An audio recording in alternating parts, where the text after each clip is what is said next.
Might as well chant some mantras while I wait for people to join up the stream.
Aha!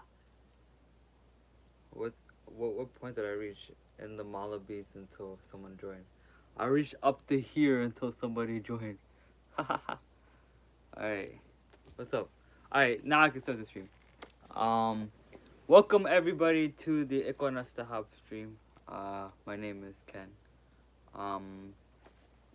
Very special day too. It is my sister's 19th birthday. So W's in the chat. So I'm gonna be going out to dinner, hopefully after this stream. But yeah, today's stream we're gonna be reading. Y'all read the title. Hopefully you guys read the title. Hopefully, because what we're gonna be doing is hold up. Let me just. There you go. What we're gonna be doing is we're gonna be reading the Secretum Secretorum, or the Kitab Sirr Asrar, or the Secret of Secrets. So I guess I should preface this by talking about what exactly is the Secret of Secrets and stuff like that. What is the Secret of Secrets? Well, the Secret of Secrets is basically a pseudo-Aristotelian work. So they used Aristotle as like a pseudograph or like a pseudonym, basically. Like there's like unanimously by all scholars agree that this was not written by Aristotle. Like it was not. Like but people ask like what is the merit of reading this book if it's not written by Aristotle? That's a good question. The merit of reading this book, even though it's not written by Aristotle, is to grasp the hermetic principles that are embedded in there. So think of it like this, guys. I want to like modernize like what a pseudonym could be in like a modern sense, right? How about this? Let's say like my name, for example. My name Ken. Obviously, like, have you guys see the complexion of my skin? I know my name is Ken, right? You know what I'm saying? That's just obviously a pseudonym I took, right, from a famous person, Ken Kaneki. Here, let me go back to my boy.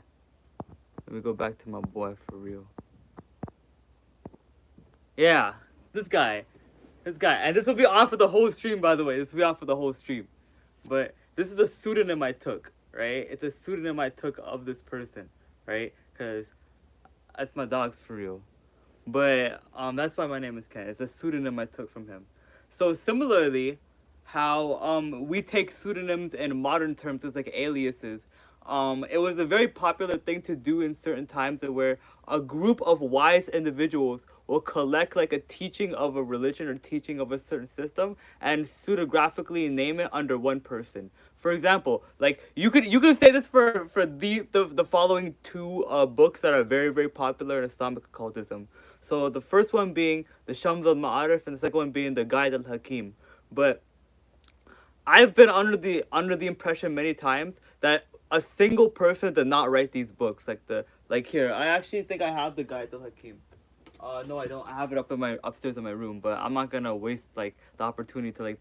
So basically, talk about let's kind of like segue into a better topic, right? So books like the Shams al Ma'arif and the Guide al Hakim, they're attributed to one person. But do you really think they're written by one person? Like they consist of many different books and many different like timelines and many different things. You seriously think it was written by one person? No, it's a pseudograph. It's a pseudonym. So we actually see pseudonyms in many different like aspects, right? And this book, the Sirr al Asrar or the Secret of Secrets, is no different, right? And so the pseudonym that they use for this is Aristotle, and who the person this book is being read to is Alexander the Great. Now, Alexander the Great does have some places and a lot of different traditions and stuff like that. So basically, the entire book is Aristotle writing to Alexander the Great. Okay, so we're gonna read everything about this book. We're even gonna read the foreword of it because I want to like give like how do I say this, like a basic synopsis of the book. So whether the Secretorum represents an Arabic work from the medieval era or an older Greek work later translated into Arabic, then Latin and other languages, is still not entirely clear. Early manuscripts claim the latter, but no such manuscripts have been found. The entire work claims to be written in forms of letters and tracts by Aristotle, then sent to Alexander the Great himself for advice and counsel among his expedition in Persia. Regardless of dating and origin, the content itself is expansive and at least mostly quasi-spiritual. Here, Aristotle, who is probably not the author of any of these letters, again, it's a pseudonym, right? It's a pseudonym, it's a pseudographical title that they're using for Aristotle, basically. Gives out philosophical recommendations to his sweet son and mighty king on every topic what the seasons represent, to governance, and to the ways and manners to care for one's digestive system. Considering that this text right here, like this text right here, here I'll show you guys a better look at it, but yeah, it's text right here. So this was the first edition Arabic. So the original copies of this are actually in Arabic, and that actually strikes a very good question, is it not? What were Arabic practitioners doing with Aristotle's name? Right? It's my favorite thing to talk to people about. This was at one point a very, very foundational text to Islamic metaphysics. And I want you guys to know this, right? I want you guys to know this. The whole purpose of the stream is to hopefully project, because I want you guys to know this. If you guys search up like what this book is, you guys don't know, this is a very, very, very sanitized version of it. Because I got this on Amazon, right? Anyway, Amazon gonna give you this freaking information for that much money? No way. So this is a very sanitized version. But here's the thing though. I've studied this stuff for 5 years, like 5-6 years. And I can hopefully show you guys like how to basically take the sanitization and like reveal the inner depths of it, basically. You know? So it's like, we're holding a piece of history right here. But the thing is that it's been kind of lost in translation. Yes, it is adapted from the Arabic, but it's like, here's the thing, bro. All it shows is the theoretical portions of it. There's an entire practical portion of it that has like the Samaritan table, it has talismans, it has magic squares, it has a bunch of these things. And it's just not here. You know what I'm saying? But fear not, because you're here in the midst of a professional, I think. And today we're going to be showing you guys, hopefully, what it all means in between the lines of it. So yeah, let's get started. 3, 2, 1, go. This is the prologue of a doctrine and recommendation of Aristotle, the prince of philosophers. God Almighty save our King, and the glory of all his friends, and confirm his realm in the faith of God, and cause him to raise in the exaltation, praise and honor of his people. And I, which am servant to the King, have put in execution the work of his commandment, and creating a book of good manners for his governance. This book is called the Secret of Secrets, made by the prince of philosophers, Aristotle, the son of Mahana of Macedon, to his disciple, the Emperor Alexander, son of Philip, king of Macedon, the same Alexander which has 2 crowns. The said book Aristotle compiled in old age, because that he might no more travel nor ride to such business as Alexander had put in charge. For Alexander had made him governor and master above all others, because he was a man of very good counsel, of great clarity and subtle understanding, and incessantly studied good and gracious manners, and sciences spiritual, contemplative, and charitable. He was a wise man, and meek, loving reason and justice, and ever possessed righteousness and truth. And therefore many philosophers dispute him the number of prophets, and say that he had found various books about which God had sent to him by the most excellent angel, saying, I shall make them to be called in the world more than an angel than a man. And further that Aristotle did his life and many signs that were strange, and the works and marvels which were long to be listed. Before his death, how he did many strange works. Wherefore religion and company once said, and held opinion that he had been in heaven in the likeness of a fiery dove. And as long as he lived, Alexander overcame all world through his counsel, and all lands by his fame of him were put under the imperial commandment, and likewise they of Persia and Arabia. And there was none that dared gainsay Alexander in word nor deed. And the said Aristotle made goodly epistles for the love that he had for Alexander, and allowed him to know all secrets. He made an epistle here underwritten, which he sent to Alexander. And when Alexander had overcome the realm of Persia, and set the most dumb into prisons, he sent an epistle to Aristotle which follows. So this is something that Alexander said to Aristotle. Doctor of justice and right noble philosopher, we signify to your high wisdom that we have seen in the realm of Persia many men, which abound greatly in reason and understanding, subtle and penetrating. Wherefore we have intention to put them to death. Howbeit tell us by your letters what you think here best. Epistle Aristotle sent to Alexander. If you can move and change the air from the earth and water, and the ordinance of the cities have accomplished your pleasure, if you cannot do it, cease and do it not, but govern them in goodness and exalt them in benignity. And if you do thus, I hope with the grace of God that they all shall be your friends to all your good pleasures and commandments. And for the love they shall have in them, you shall peaceably reign over them in great victory. And when Alexander had read this epistle, he did after his counsel, and they of Persia were more obedient to him than any other nation.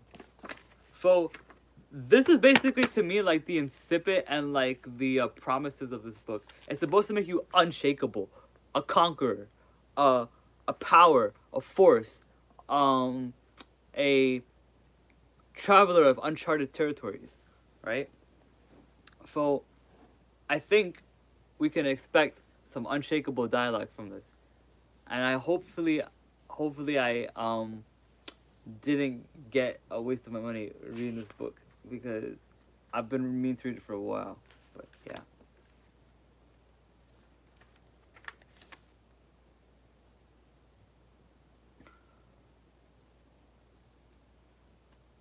Right glorious Son, and also God conserve you in the walk of knowledge, the ways of truth and vice and virtues, and withdraw your carnal and beastly desires, and confirm your realm to his service, and to your honor, letting you know, dear son, that I have received your epistle reverently and honorably as it appertains, and plainly have understood the great desire that you have that I would personally with you.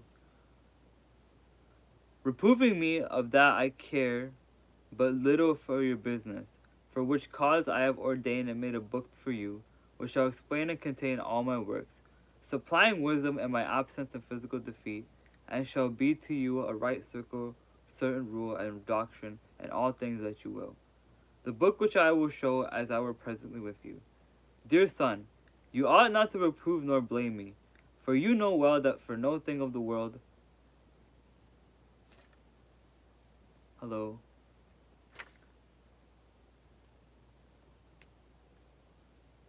Yo, what's good, guys? Hello, hi. We're reading The Secret of Secrets. We're reading The Secret of Secrets. Here.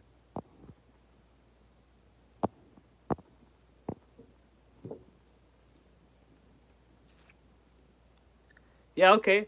What do you guys think of the book so far? What do you guys think of the book so far? Yeah, sure. Yeah, if you guys want me to talk, sure. Most people don't like to talk to me, so, yeah, we could talk.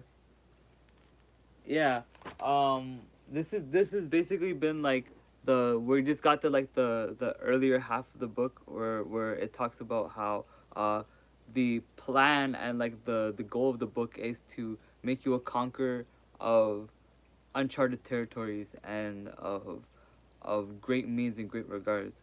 So when I think about that, I think about how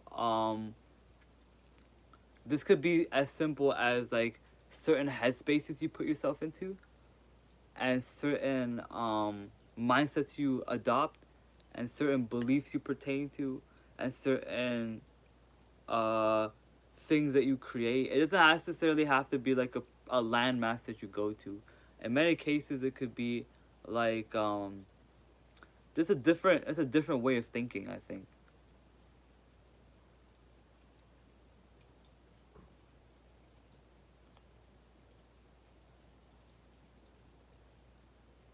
But yeah.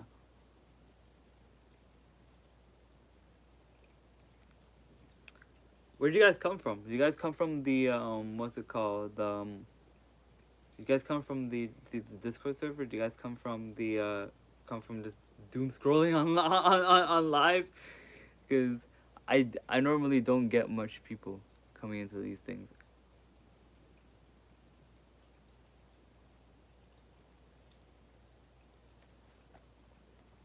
You know, we could get a little bit doom scrolling. Understandable. Yo, guys, press ones in the chat if you guys want to see what's in this notebook. If you guys want to lose the plot a little bit, it's okay if you guys want to lose the plot a little bit. We have a lot of time together. Yeah, press ones in the chat if you guys want to see what's in this notebook. One. Let's go. Okay.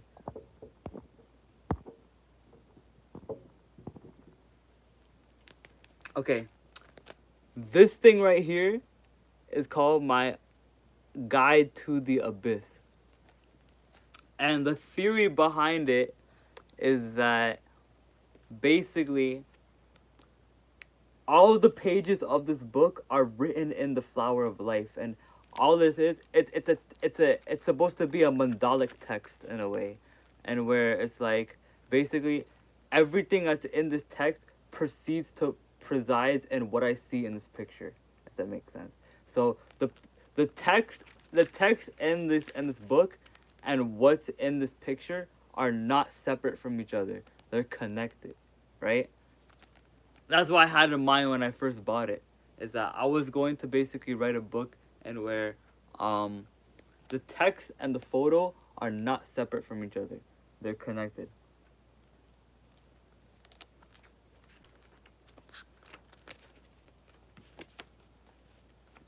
This is the first page of the book. Basically what it is that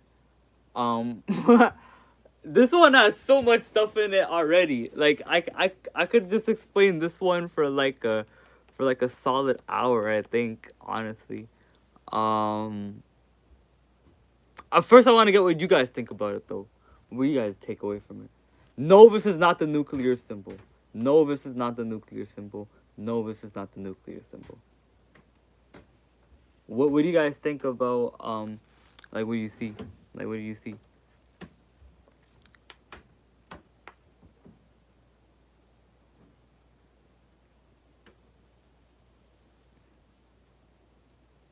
But yeah, I guess I'll get to explaining while you guys ruminate on what I'm talking about. Um, this is the sigil of Corazon. It's the seal of Corazon, basically. And I actually, if you guys check the shorts, I actually made a video about Corazon. But Corazon is the guardian of the Veil of the Abyss, right? Uh, the Abyss is like, if you guys aren't like up to date with the videos, that's fine. That's completely okay. I'll keep you guys. I'll put you guys up to date. The Abyss is a chasm. It's a chasmic realm that basically exists within uh, in between like the ego and the spirit. So basically, when and there and there's actually a tons and tons and tons and tons of abyss imagery in a lot of modern media that you guys just don't really see. I'll give two. I'll give two. I'll give two. I'll give two. But I'll show you guys. I'll show you guys. I'll show you guys. This one specifically, I feel like is like this one right here. Yeah, this one right here. Dude, this is Kaneki and Rize, right? Bro, I've been trying to theorize for a while that there's a lot of abyssal imagery. Like, yo, yeah, like, bro, people don't understand. My man's Kaneki might have just freaking like interacted with Koranzan in like Tokyo Ghoul, and I'll explain how. So basically, um in Tokyo Ghoul, Kaneki gets tortured by Jason for 10 days. And then he goes into like this white void realm and he's like stuck in like a chair, and then he sees like Rize. He sees like the woman who started his whole like life basically changing. He basically saw her, and then he's like has this conversation about him being indifferent and him being weak and him not doing anything and stuff like that, and him not making any proper choices in his life, and him not making any like leaps of faith, right? And after he does that, he basically consumes her and he accepts his ghoul nature. He's like, no, I'm a ghoul. Like he like if you guys never watched the show, Kaneki is the human who turns into a ghoul. Basically, he's like a half human, half ghoul, and basically in that scene, he basically accepts like a part of himself that he cannot change. That's heavy, heavy abyss imagery, bro. I'm gonna explain how. Wait, is that 3 viewers? Yeah, 3 viewers. Yo, that's heavy, heavy abyss imagery. And I'll explain how. That's like literally like the most abyss imagery you could probably. No, people don't understand. Like oh, when you say the abyss, do you mean like a place that's pitch black? No, the abyss could be just like that. That's the thing. The abyss could look like that. They're not actually wrong. Like the abyss could look like that. It could look like a white, like a pure white place and stuff like that, like a pure white field of like flowers. The abyss could look like that. But the thing is that when Kaneki went to the abyss, he saw Koranzan, but Koranzan comes into the form of what your shadow represents, basically. Like Koranzan comes in the form of what your shadow represents and the worst parts of yourself. And so Corazon knew exactly what to test Kaneki with. He tested him with a woman that started all. But here's the thing though. Here's the thing that he didn't realize though. Corazon messed up though. Corazon messed up because, or did he? Maybe he didn't. But Corazon messed up because basically in this whole scenario, what does Kaneki do? I think Corazon was expecting Kaneki to hi Anna. We're talking about how the abyss is in anime and TV shows. We're talking about how the abyss is present in anime and TV shows. But yeah, Corazon might have thought that Kaneki was gonna kill him, right? Like, cause most people when they come across Corazon, they think about, oh, I need to hurt him, I need to kill him, I need to exorcise him, I need to destroy him and stuff like that. But here's the thing though. What if I told you that there's people like us who can basically absorb energy? So what Kaneki did and why I like him so much is that he absorbed the energy. He consumed Koronzon. He became Koronzon basically. And it's like and then afterwards he unlocked his Kakuja, which is like his like superpower basically. And dude, this man legit like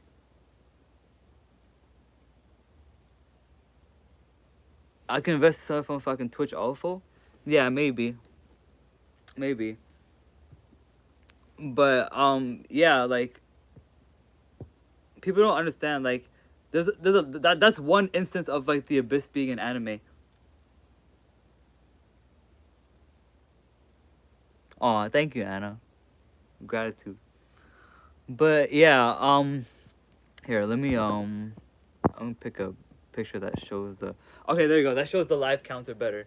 So I was like looking deep into the screen too much because I was trying to look at the live view counter.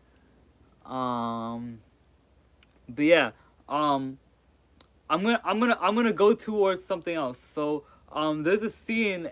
I'll explain something else in where the abyss is present in anime. So where the abyss is present in anime comes in the form of the show called Naruto. Now, if you guys haven't ever seen Naruto, that's fine. I'll explain like the basis of it and like a Reader's Digest version of it. Okay, the basis of Naruto uh is that basically oh yeah, she SEO optimizing my stuff. Thank you. Um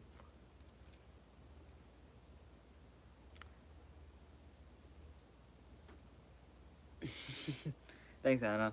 But yeah, so basically like the Reader's Digest version of Naruto is that Naruto is born with the nine-tailed fox beast inside of him, and he has like this very potent power that he's trying to learn to control throughout the entire series, right? At one point in the series, Naruto goes under this waterfall and he fights like this dark version of himself. And instead of fighting this version of himself, Naruto decides to embrace it, hug it, love it. You know, he basically like puts it in his embrace. So I basically said this to explain something, guys. When one is faced with the abyssal guardian, when one is faced with the veil of the abyss, right, Koronzon, right, we have seen through media how there are two ways how you can face it. So that's what I was basically trying to like explain like the whole like how do I say this? Like I was basically trying to explain like this to convey a certain message, and the message was that when one is deep in the abyss, when one finds that they're in the abyssal trial, there are two ways one can overcome it. Number one, you can embrace the abyss. So what you can do is like you can embrace it. You can use your heart chakra. You can use your love to basically embrace the abyss and contain it into a solvable matter. So that's one way of dealing with the abyssal trial. The second thing that you can do is you can consume it. So you could use your third eye and consume the abyss. And if you do that, then um, through consuming the abyss, one can basically.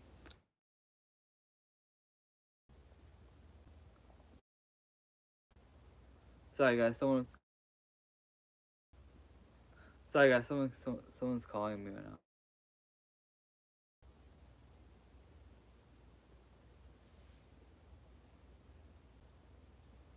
Sorry, guys. Someone's calling me, but yeah.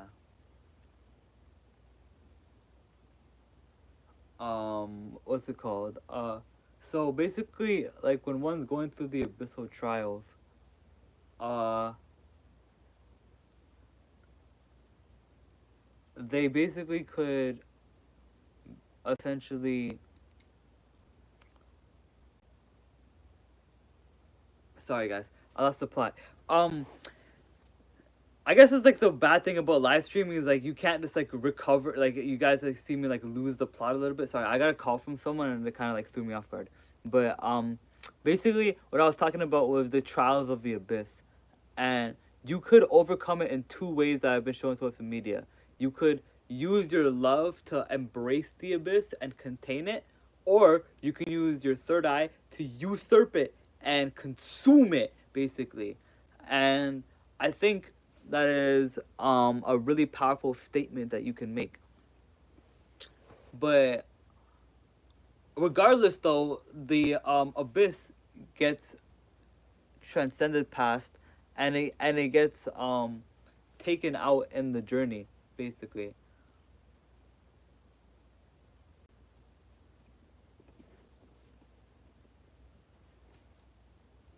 Oh yeah, here guys, hold up. Here guys, hold up.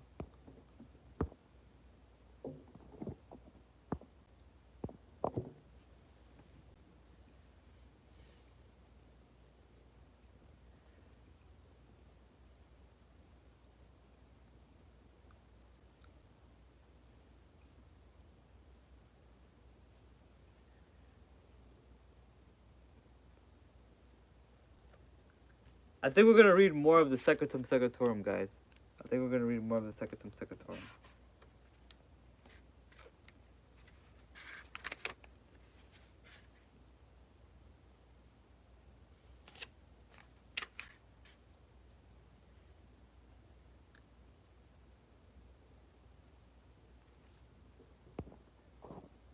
Here, let me get this. Let's see. Yeah, I like this one. All right, let's continue reading the Secretum Secretorum, guys. I think we lost the plot a little bit too much. Um, there be several manners of kings. There is a king that is liberal to himself and liberal to his subjects. There is a king that is liberal to himself and restrictive to his subjects. The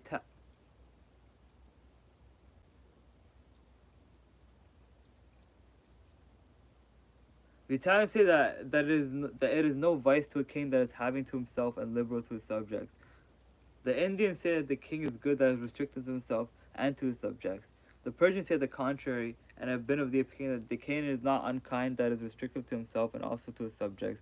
But among all the kings above said is the worst, and ought in no thing to be praised that is not liberal to himself and to his subjects. For he that is restrictive to himself and his subjects, his realm shall be totally destroyed. That it behooves us to inquire of the virtues and the vice above. What's up? How you guys doing? We're reading The Secret of Secrets. It is a Aristotelian, pseudo-Aristotelian work that covers letters to Alexander the Great about being unshakably mentally, being a powerhouse, being a mystical force, and obviously a more good moral and good conduct. So I can restart for you if you'd like. There be several manners of kings. There is a king that is liberal to himself and liberal to his subjects. There is a king that is liberal to himself and restrictive to his subjects. The Italians say that it is no vice to a king that is having to himself and is liberal to his subjects. The Indians say that his king is good that is restricted to himself and to his subjects. The Persians say the contrary and have been of opinion that the king is not unkind that is restrictive to himself and also to his subjects.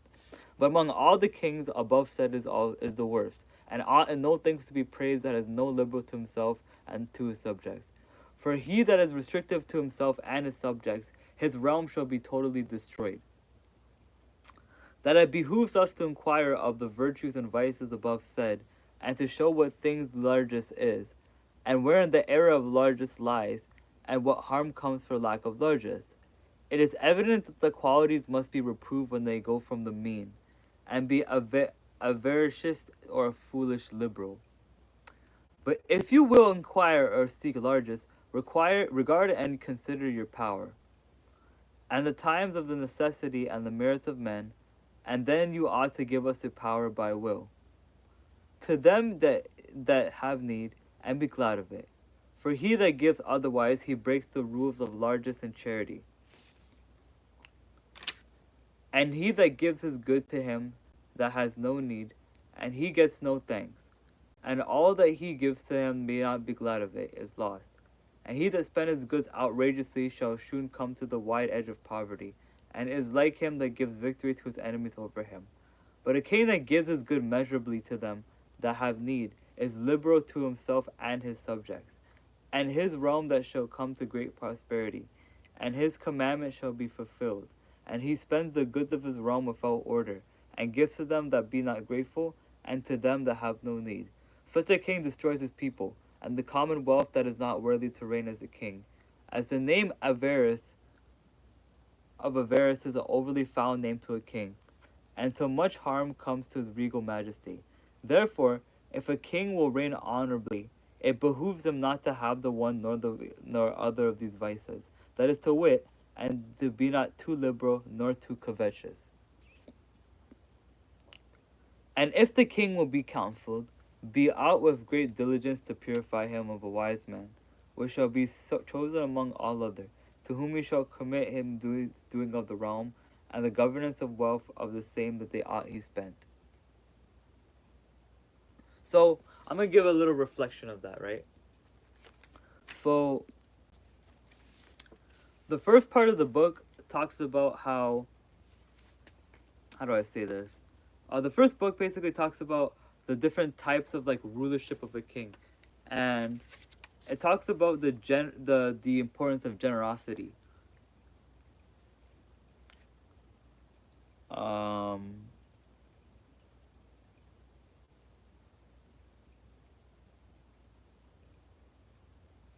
I think also the cool thing about this part in the book is that it also like really covers in a cool way the dichotomy between like, okay, if you are, I think it's a really cool take that they say that if a king is restrictive to himself and his community, then that's a king that's gonna cause destruction. I think that's actually pretty cool. That like Aristotle seems to believe that if a king is liberal to himself and to his community, then if a king is liberal to himself and restrictive to his community, right? That somehow survives more than a king that's restrictive to himself and to his community. I would have thought the complete opposite. I would have thought the complete opposite, and I think I need to read over that again because I think that's pretty interesting.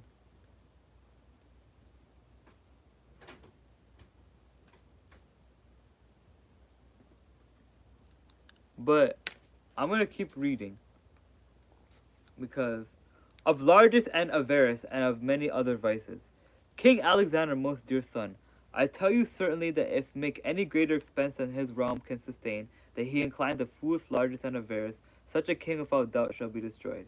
But if he is inclined to liberality and have perpetual glory of his realm, if he draws from taking the goods and possessions of his subjects, and know, dear son, that I find written of a great doctor named Hermogenes, who said that the greatest and the sovereign goodness, brightness of understanding, and plenty of law, science, and perfection of a king is that it behooves to keep him from taking the goods and possession of his subjects. It has been the undoing of many realms, for various kings have made greater and outrageous expenses than the production of their realms could extend. Wherefore they took the goods and the lands of the subjects, for which inquiries so doing the people cried to God, who sent vengeance on the said kings, in such a way that their people rebelled against them and put them to destruction. And without the great mercy of God that sustained that the realm should have been utterly destroyed of the people, you even ought to abstain from outrageous expenses, and ought to keep temperance with liberality, and get not the dark secrets and reproaches that you shall have, for it belongs not to them that be good. of virtues and vices, and the doctrine of Aristotle. The substance of all virtuous reigning is to give to them that be good, and pardon injuries, honor, and bear reverence to them that be grateful. And have mind of them that be meek, and amend the defeats of them that be simple. And with good will save the people, and keep yourself from too much speaking. Let injuries pass until you see the time of defense, that you know the folly of fools. Dear son, I have taught you, and shall teach you thus many things, which you have keep in your heart. And I assure you that the teaching shall always be there in all your doings and works. Bright and sufficient science of physics shortly compromised you shall have, and I would never have shown you anything, but that the said science with the teaching of the following ought to suffice for you, and it works in this world and in the other. Dear son, know that understanding is the chief of the governance of man and health of the soul, keeper of virtues and of vices. For in the said understanding we behold the thing that are to be chosen.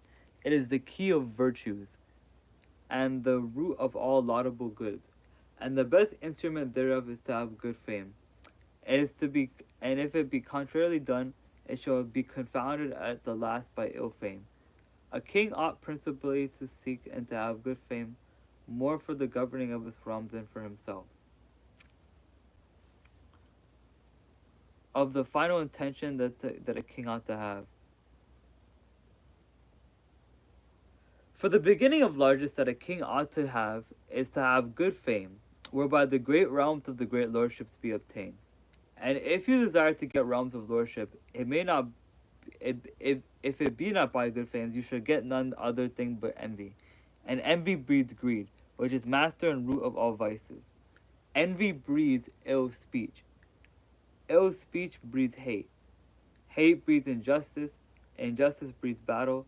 Battle breaks all laws, destroys cities, and is contrary to nature. Okay. I think I like that a lot, honestly.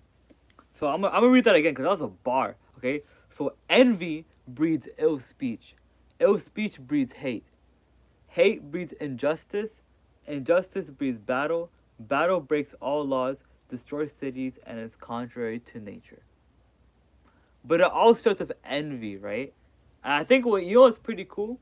That kind of resides within the 10th commandment too. You shall not covet, right? Thou shalt not covet thy neighbor's goods, wives, or oxen, right? Now the thing about that is that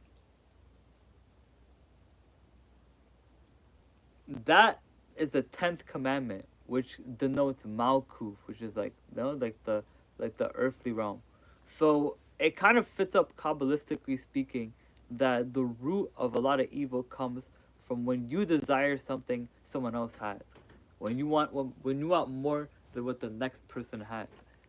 I think that speaks volumes, honestly. I think it speaks volumes. But know, dear son, and set your desire to get good fame, and you shall have in truth and all things laudable.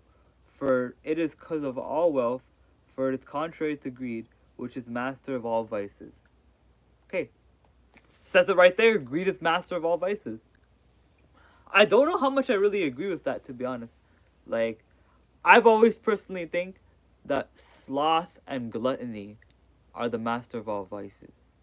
Now, the reason why is because when you get I feel like laziness, like just being like, oh, I'm too lazy to do this, it's actually the reason why a lot of people don't like get a lot of things done. You know, I think like sloth is like the master of all, the root of all vices. Maybe I think what Aristotle's talking about is maybe not that greed is the master of all vices in like a all-encompassing aspect. Like what I'm getting right now is that he's saying that greed is a master of all vices in a societal aspect. I think if you're trying to breed like a healthy society, hell yeah, greed is like, nah, it's like it's the biggest root of like trying to get a society together. But when you're trying to build an individual person, I feel like sloth is definitely that. And when you're trying to build like a marriage, or we're trying to build like a love in between two people, I think lust is that. And okay, so what about wrath? What about wrath? What about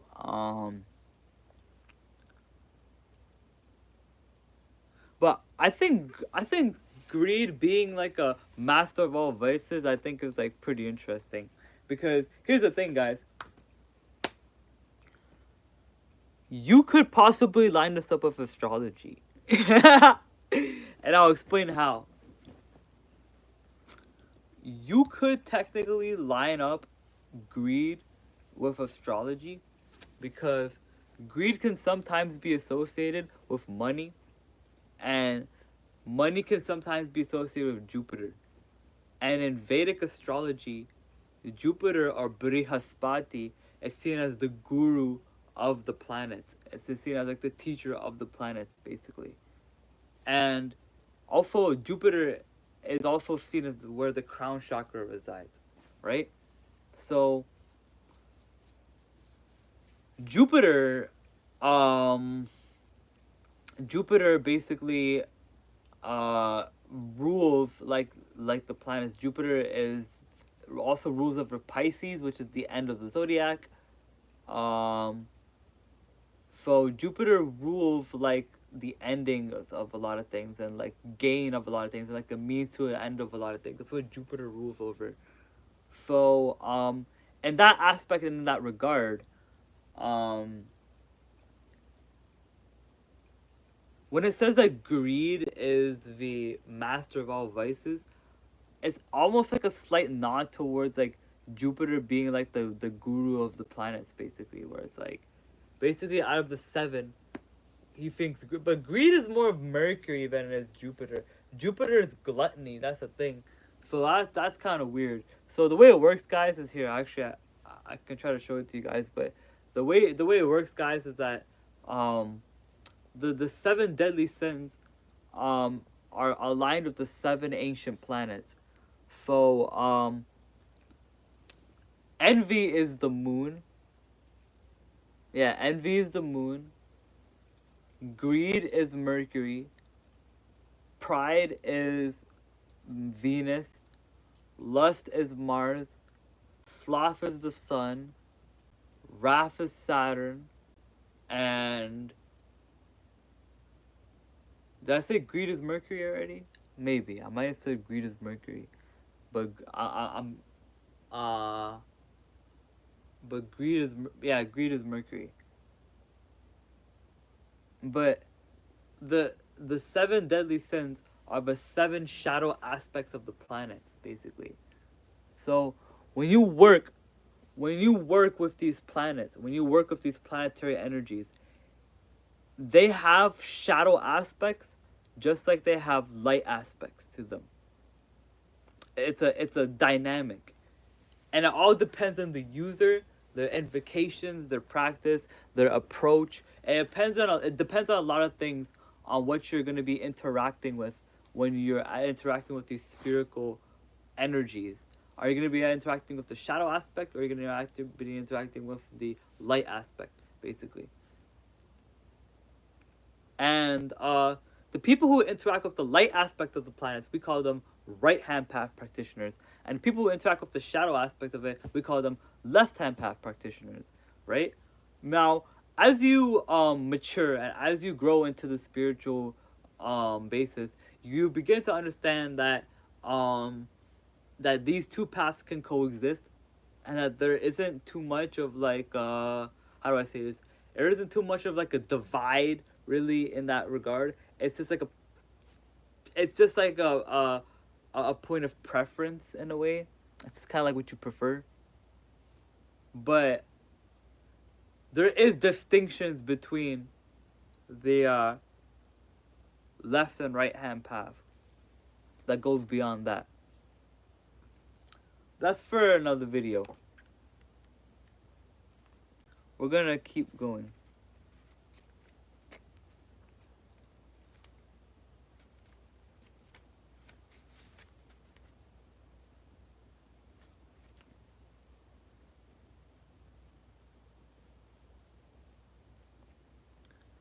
And truth engenders the desire of justice. Justice engenders good faith. Good faith engenders familiarity. Familiarity engenders friendship. Friendship engenders counsel and help.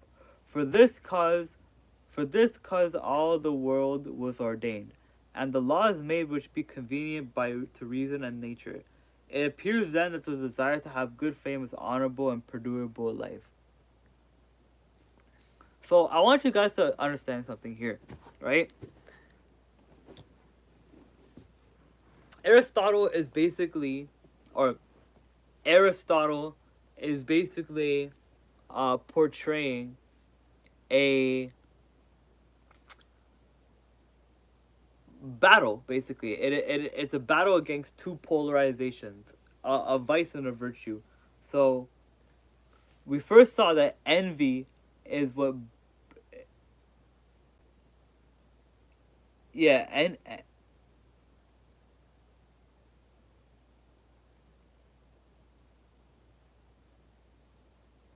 yeah. So we saw how basically Aristotle talked about how greed is the master of all vices, right? Then we learned about how truth engenders the desire of justice.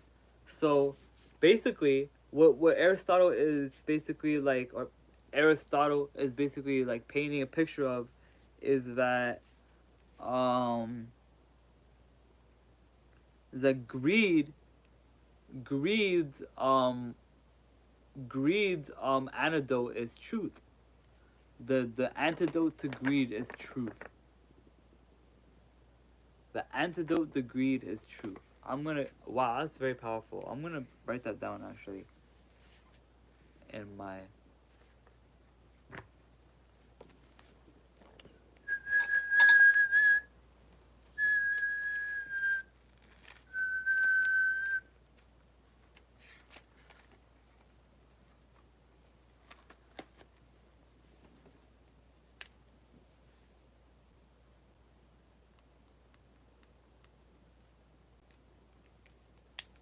the antidote to greed is truth. I think that's actually a very powerful takeaway so far.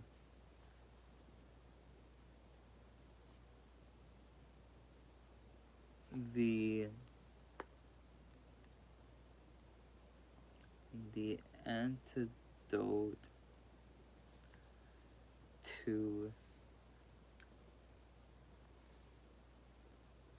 to greed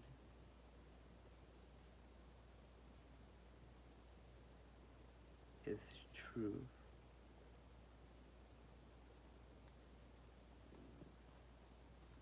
I'm happy with that. Wow, that's crazy. Yeah.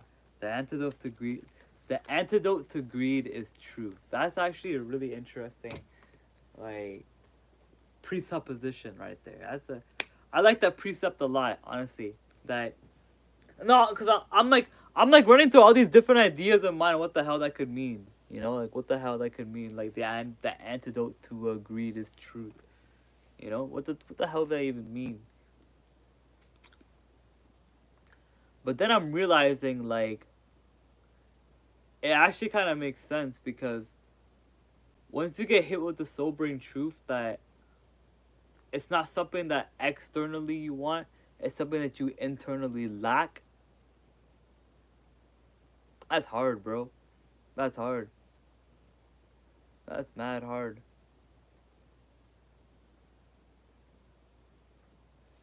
But yeah, let's keep reading.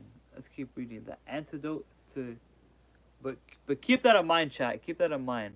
That the antidote to what's it called? That the antidote to thing is truth. That the antidote to greed is truth.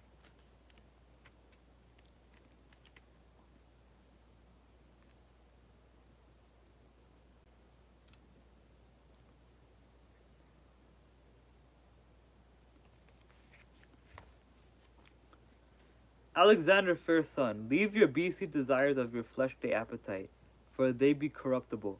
The fleshly desires draw your heart to beastly corruptions of the soul without any discretion, and the bond and dry the body of man. Would you know what fleshly love breeds? It breeds avarice. Avarice breeds desire. Desire breeds excess, and makes a man to be without care, to be a proud man without law, and a thief. Theft brings a man to shame, and the final destruction of his body. Give me one second, guys. I'm gonna get some food.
Wow, how did I gain one viewer by going to get some food?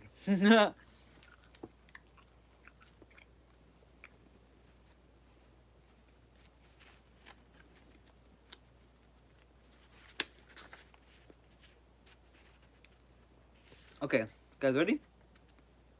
Let's go.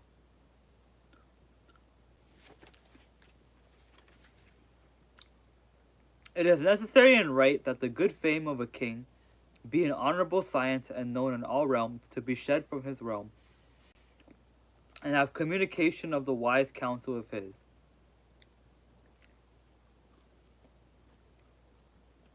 And thereby he shall be praised, honored, and not doubted of his subjects, when they see that he speaks and does his works wisely.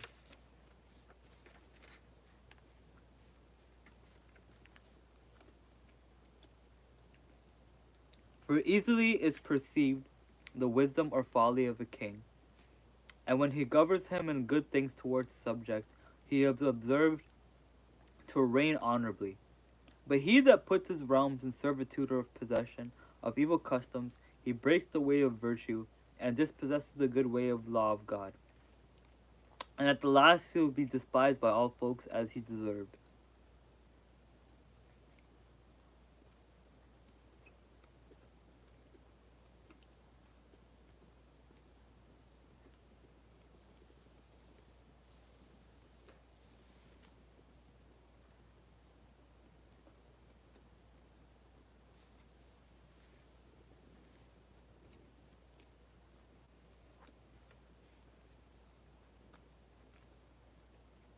Sorry guys, I barely ate breakfast, so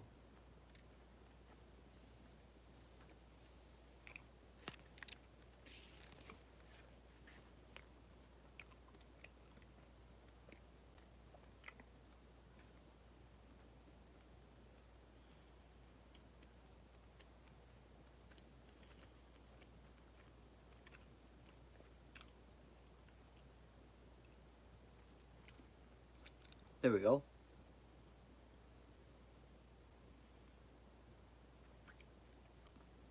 And yet again, well beloved son, I tell you what the philosophers have spoken and said. It behooves me one day that royal majesty be governed by righteousness, and not by feigned appearance, but indeed, to the end that every man may see and know clearly the goodness of a king, and that he fears God. And if he will be governed in godly ways, then he shall be honored and not doubted.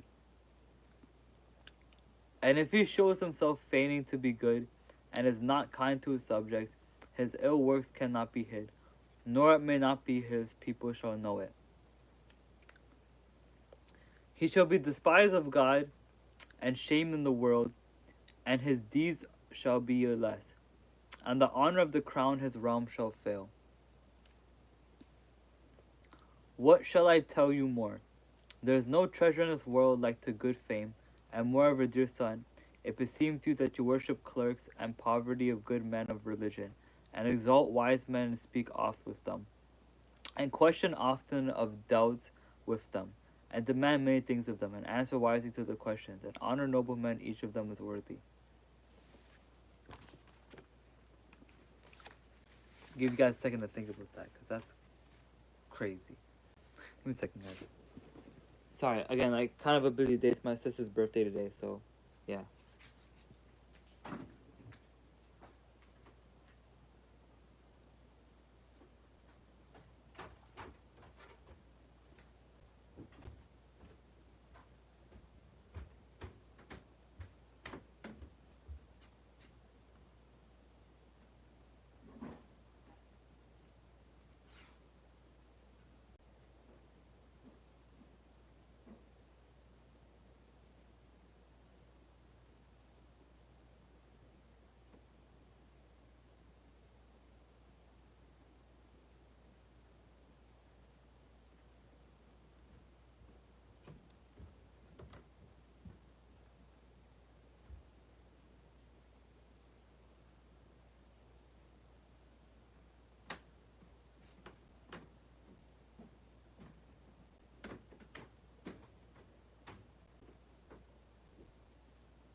Alright. You guys ready?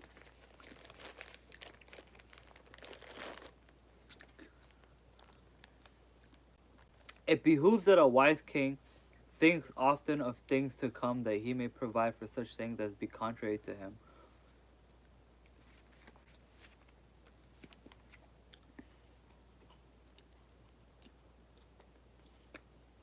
And that he may the more easily bear the adversities and contrary adventures. And the king ought to be wisely hid and refrain, to the end that without deliberation he come not to the deed and purpose in his anger. I'm gonna make myself comfortable here, guys, because we're gonna be here until we finish the book. So,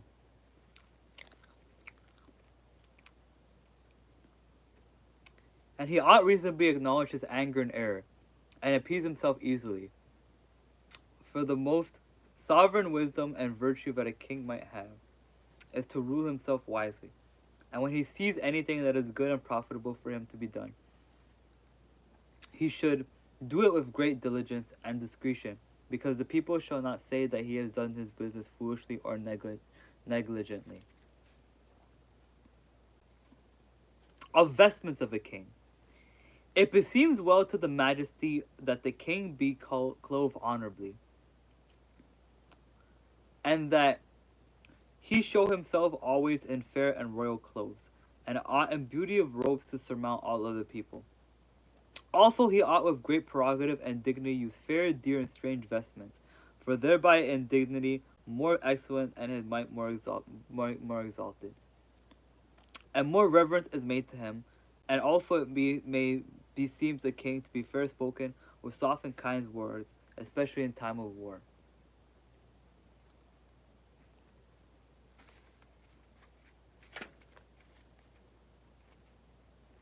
Of the face of a king.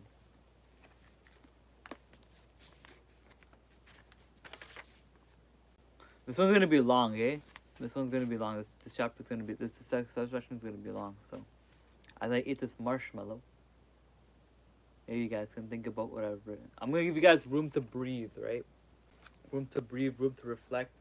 You know, I'm gonna take this slowly. I'm gonna eat my food, chill. Let you guys it's just supposed to be a fun stream. It's supposed to be a casual stream. It's not supposed to be like a, how do I say this? I don't even know.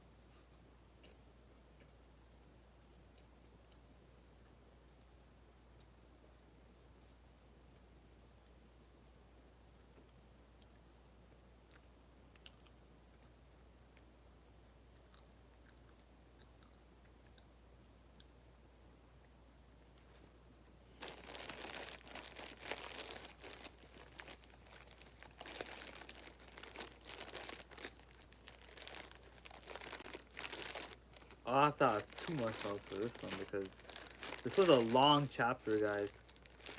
This is a long chapter. Hello.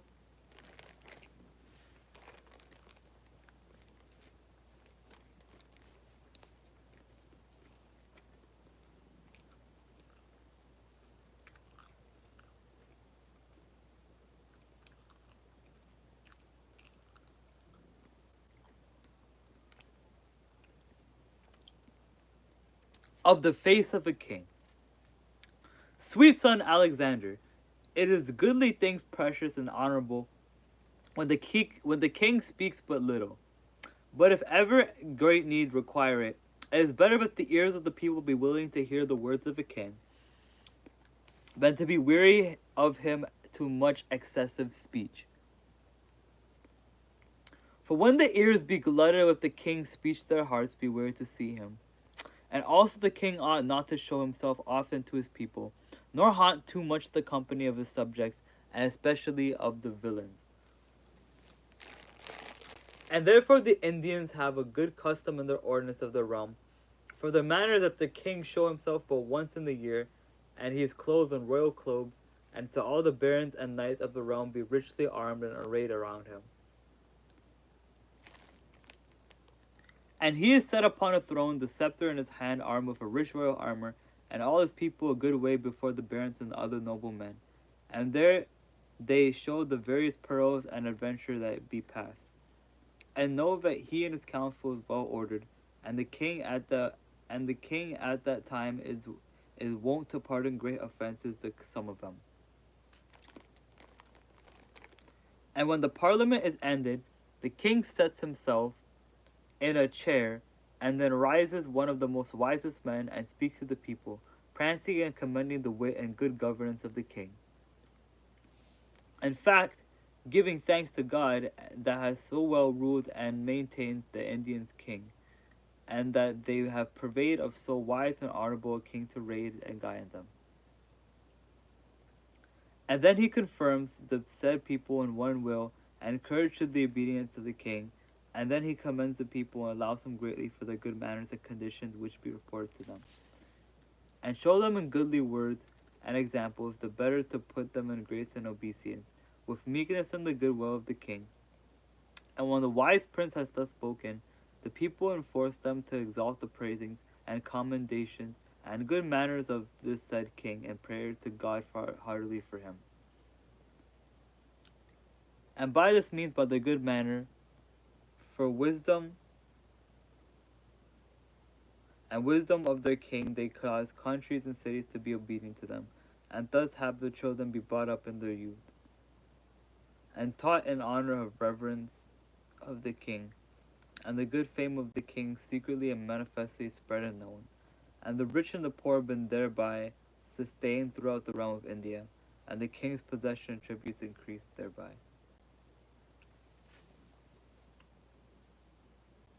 Of the justice of a king.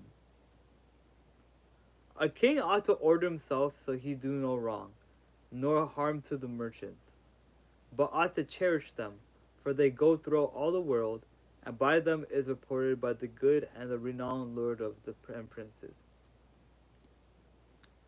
And a king ought to be very justice to yield every man his, and so his land and city shall be garnished with all his wealth, and the king work shall multiply to his honor and glory, and shall be the more respected of his foes, and shall live and reign at his will and desire in quietness.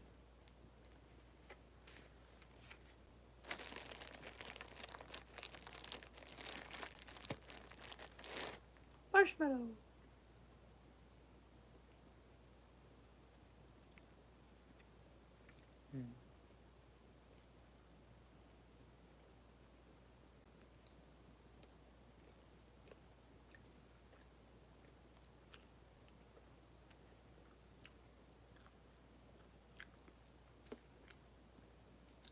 Of the worldly desires of a king.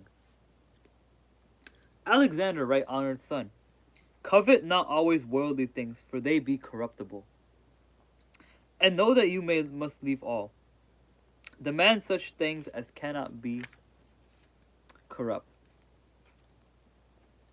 That is the life that cannot change, and the realm perdurable. And raise your thoughts in goodness, and therein keep strong and glorious, and leave the life of beasts that always live in their folly.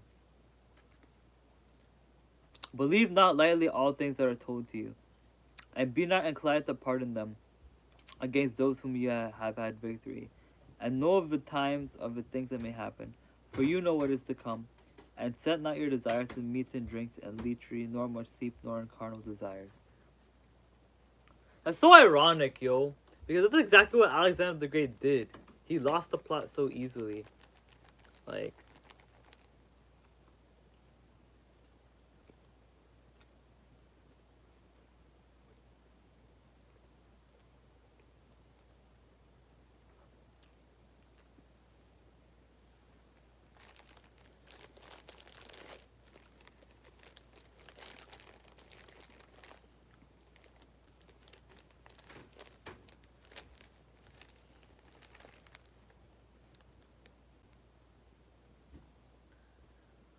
of the chivalry of a king.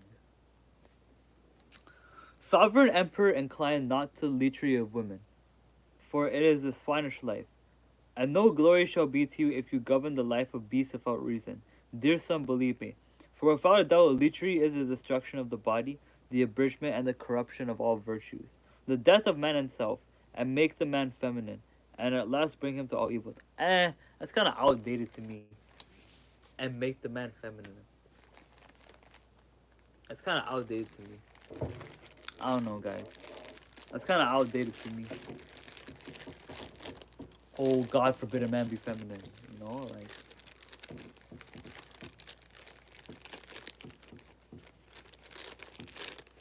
I still see that as an. I still see people.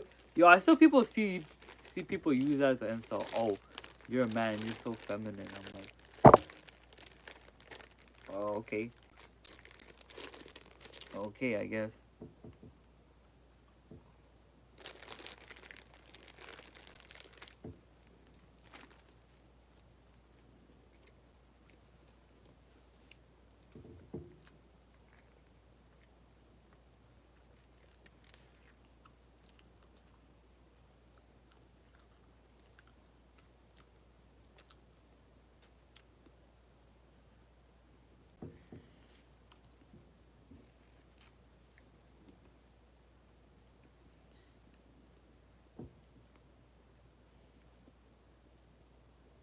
Honestly, that one was kind of weird. Honestly, that one's kind of weird.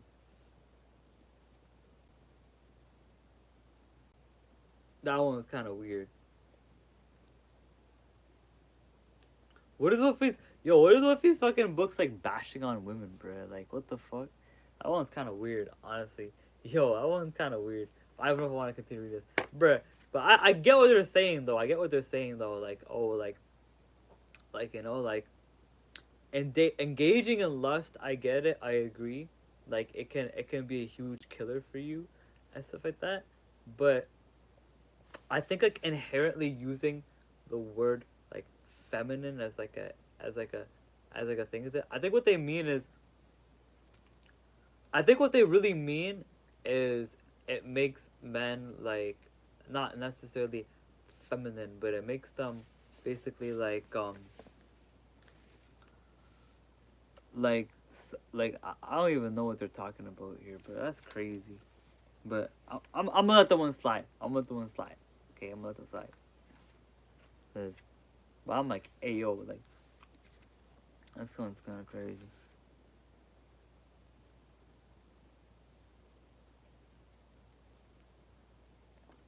But that's like the second thing I've like kind of like raised my eyebrow when I read this. It's like seems to be very like authoritative in what it's talking about, like too.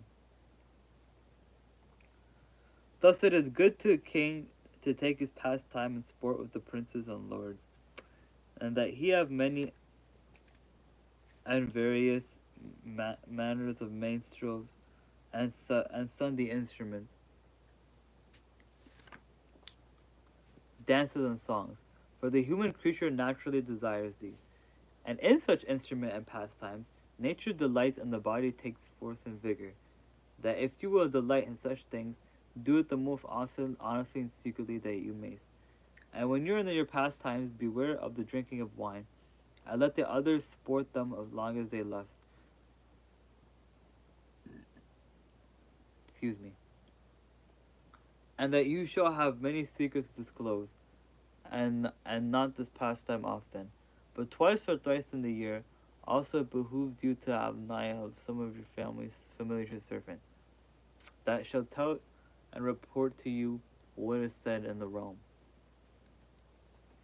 And when you are among your barons and subjects, honor wise men and bear reverence to every man as they be worthy. And every man in his estate maintain and let them eat with you sometimes, one after another, and give gowns sometimes to one and sometimes to another after their estate, and as they be worthy.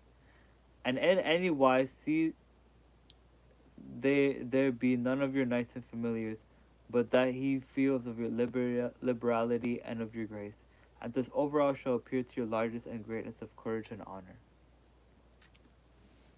My question is like, I'm starting to.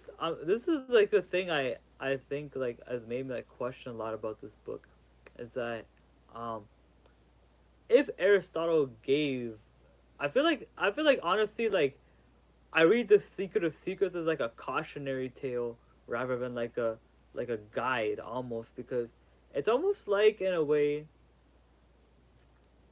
Alexander did the opposite of everything that Aristotle was writing to him about in this book.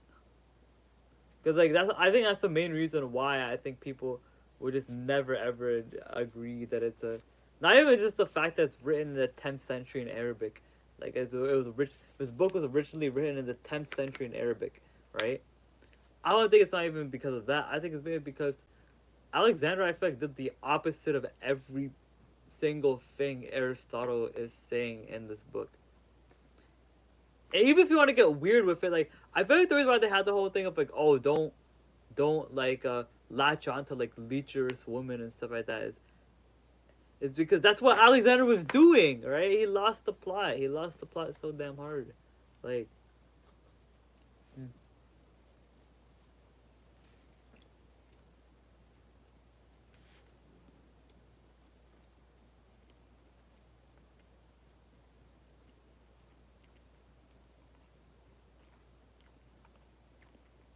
I don't know, guys. Like, I think Alexander the Great is kind of like overrated. And the deeper I look into it, I'm like, I think Alexander the Great is kind of like overrated in a way.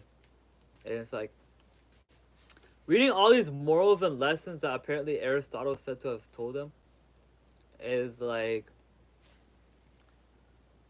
it's kind of like making me wonder like where was this Alexander that received it? You know, where was he?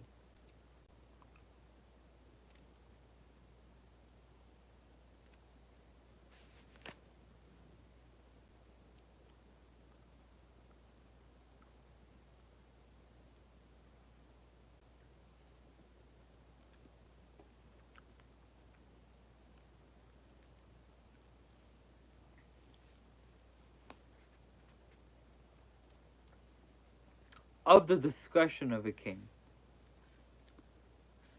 Most of all, son, it is good that a king have liberality, goodly gesture and countenance, that he laugh not too much, for excessive laughing causes many to be less set by and less honored. And also excessive laughing makes a person to seem older than he is. Also a king ought to love his people. Okay, that one I just I'm not gonna lie, it's just this shit's starting to get weak for me, bro. What do you mean excessive laughing? Okay, okay. That's like three strikes I've had with this book so far. Like that's like three strikes I've had with this book so far. The first strike was he's trying to impose that greed is like the chief of all vices. That one I don't necessarily agree with. Then he started like ranting on about women, and now he's like talking about how excessive laughing makes you look younger than you how you seem you are. This guy's in his 20s, bro. I don't know what the hell Aristotle's talking about when he says like excessive laughing makes you like less younger when you see you want to seem older. Bro, Alexander at this point is probably like in his like mid to late 20s, early 30s. Like, bro, what the hell is Aristotle on about? Like, this book is fucking hilarious. I'm starting to get like a more of like a kick out of reading this book, bro. Like, that's hilarious. Oh my god, excessive laughing makes you look older. That's crazy, or makes you look younger. That is like, oh man, that is like crazy, crazy, bro. That's hilarious, honestly. Maybe I need to screen these books before I read them because I don't know if you guys like this or not. Like, or I'm having just as like fun of like a time reading this book as like, cause I'm in this thing blind, eh? I'm in this thing blind. I'm not really like, like I'm not really like how do I say this? Not really like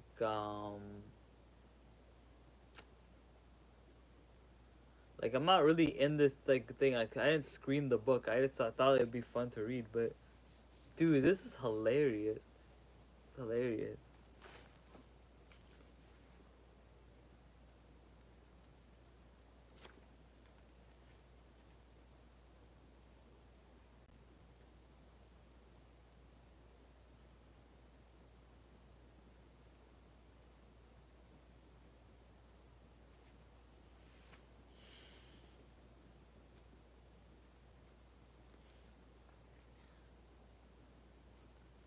Bro, what does it mean he laughed not too much?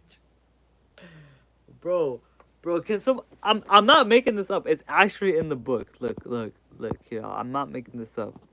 Look. You guys wanna see it?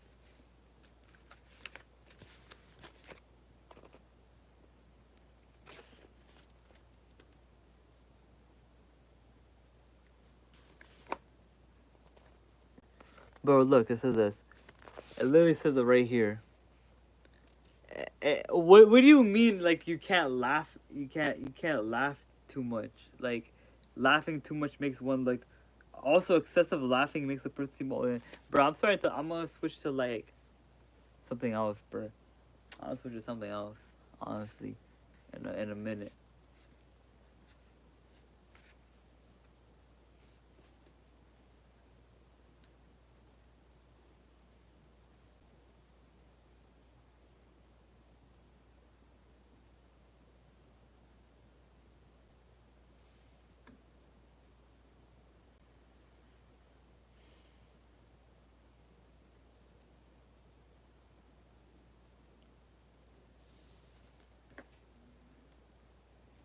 Huh.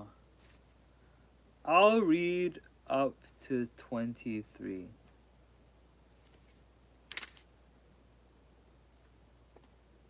I'll read up to 23. I'll put that.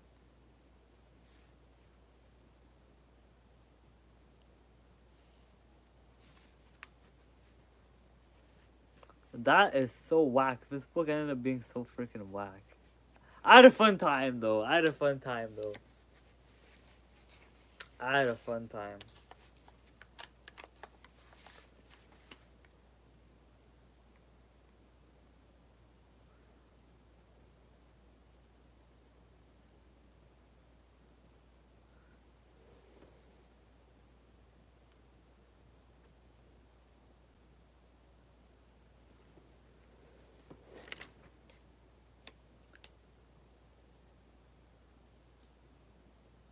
Damn. Know then, King Alexander, dear son, the obedience to a king comes by several things. That it is for the virtuous living of the king, because he makes himself to be beloved of his subjects. Because he makes himself to be beloved of his subjects. Second because he is courteous, and for the honor and the reverence of others that he does to them that be most worthy of it. My dear son, do so much that you may not draw the courage of others to your subjects, and avenge them of all wrongs and injuries done to them. And beware that you give not to your subjects cause and matter to speak against you. For speech of many times may do hurt. Been having your mind. Okay, actually, you know what's funny? The thing he said at the beginning too about how like here I want to go back to like something that was talked about at the beginning of the book, if you guys don't mind. Cause this to me kind of like freaked me out a little bit.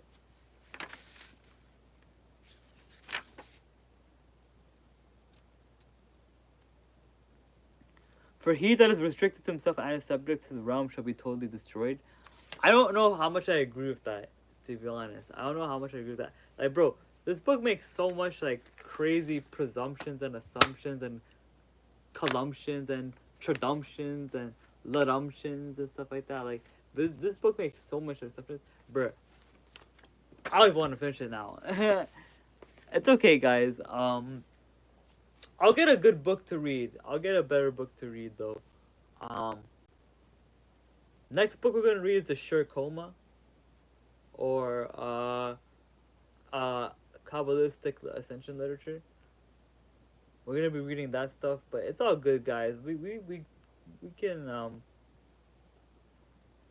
I'll find something better to read. I'll read it first before like reading it on stream. How about that? But um yeah, guys. I think I'm gonna leave now. I think I'm gonna go leave. I think I'm gonna go um check out what's going on the rest of the day. But thank you guys so much for watching. My name is Ken. I am the host of the Ikhwan Hub, and I hope you all had a very, very good day. Peace.